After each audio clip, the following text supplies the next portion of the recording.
Hey folks, I'm driving right now, so eyes to the front, but I did want to tell you about the council meeting that happened this last Tuesday night and a little bit of what happened on that. It's moving forward, but there's still folks in there that want to think they're the smartest one in the room, and I'm just going to let them, because I don't want to risk this not going through, because it's going to open the door for so many people in Mississippi.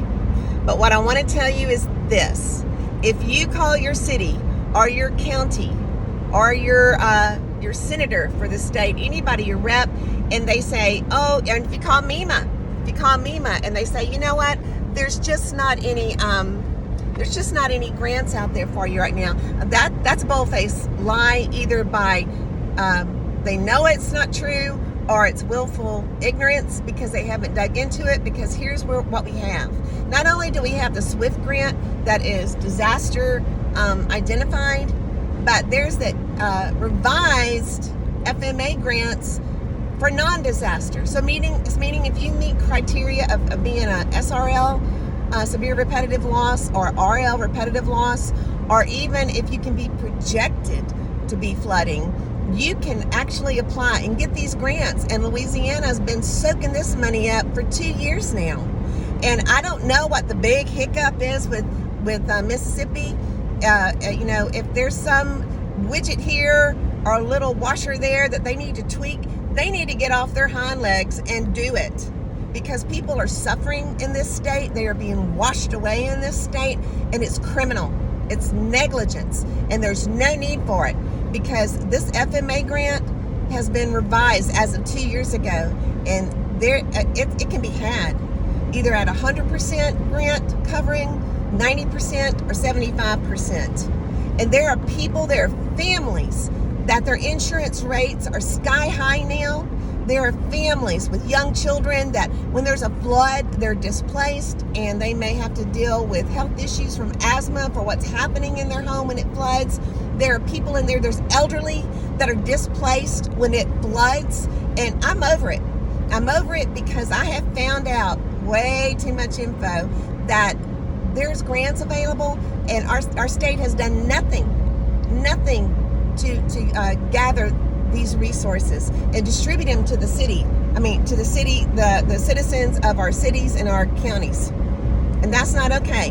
And now that we do know about it, I'm going to let my righteous wrath calm down, and I want to work in tandem with everybody, every city, every mayor, especially the flood-prone areas, and get these families the help they need, the help they deserve. And then look, when their homes are raised, guess what? Property values shoot up. When their homes are raised, guess what? Stress in the household comes down, and relationships are better. When their homes are raised, guess what? The property tax value goes up for the city. When their homes are raised, guess what? The city has ripple out effects because their insurance rates come down, and that money can then turn around and be infused into the community.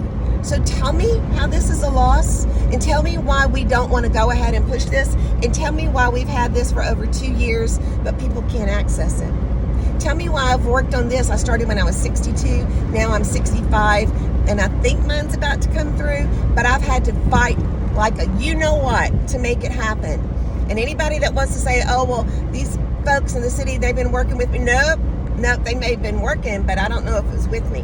I feel like maybe they're going to work with me now, but I hope so.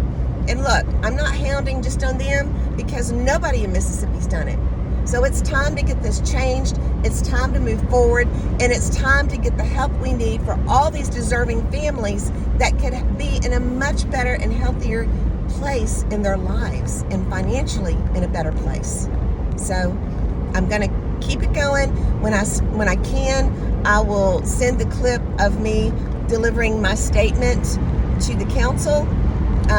Most of the people in Bay St. Louis are aware of this now, and they're really trying to help.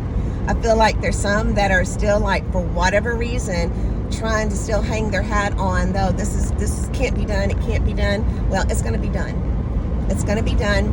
And I was grateful to hear a city official state that if we can get these two grants going, it's going to bust it open wide for all of Mississippi, and I agree with that person.